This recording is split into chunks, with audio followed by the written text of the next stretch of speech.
What if I told you that the Carolina Panthers were going to shock the world this year and win the NFC South? If you love content like this, don't forget to like this video and subscribe down below to our channel for more content from the TWSN team. Let's get into it. The Carolina Panthers selected 2021 Heisman winner and former Alabama Crimson Tide QB Bryce Young #1 overall in this year's NFL Draft. Young finished his career at Alabama with a 66% completion percentage, over 8,000 yards, 80 touchdowns, and only 12 interceptions in his 3 years at Alabama. He ranked first in single-season passing yards and touchdowns, first in career 5+ touchdown games, and second in career passing yards behind A.J. McCarron, and second in career passing touchdowns behind Tua Tagovailoa.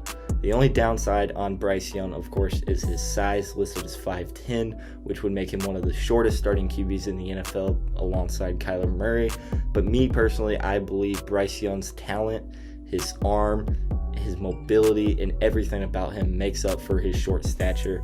And I would say Bryce Young is a pretty good choice if you're a betting person to win NFC Rookie of the Year. The Matt Rule era in Carolina is now over after not retaining defensive coordinator and interim head coach Steve Wilks, and in comes Frank Wright as the new head coach of the Carolina Panthers. He was actually a former quarterback for the Panthers himself, started their inaugural game, and of course was the head coach last year of the Indianapolis Colts before being fired midway through the year. And the reason why Frank Wright didn't have success in Indy was because he had 5 different starters in 5 different years at Indianapolis, starting with Andrew Luck, who prematurely retired during a preseason game, then Jacoby Brissett, Phillip Rivers, Carson Wentz, and finally Matt Ryan.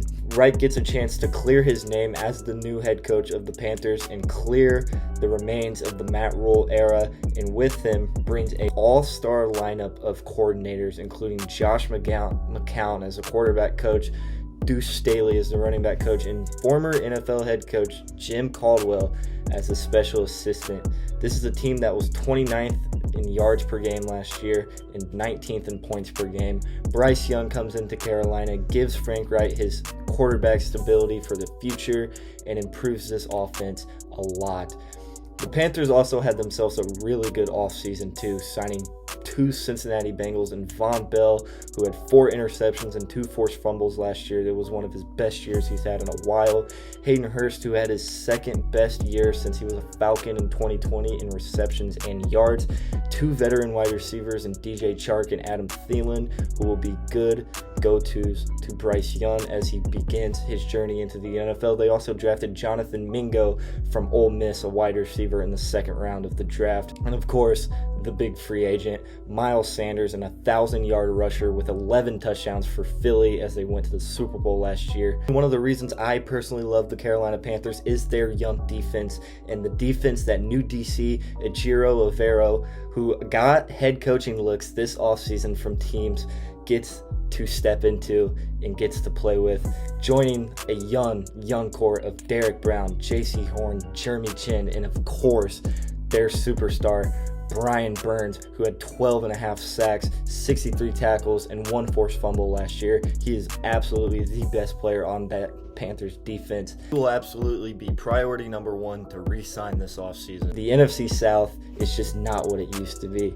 I mean, you look at the teams who they're competing against, the Tampa Bay Buccaneers, now in the post-Tom Brady era officially, and they are looking on Baker Mayfield. Yes, Baker Mayfield, someone who has been on a decline statistically since his 2nd year in Cleveland, his sophomore year. Devin White, their star linebacker from LSU, has also requested a trade, so his future is in the air.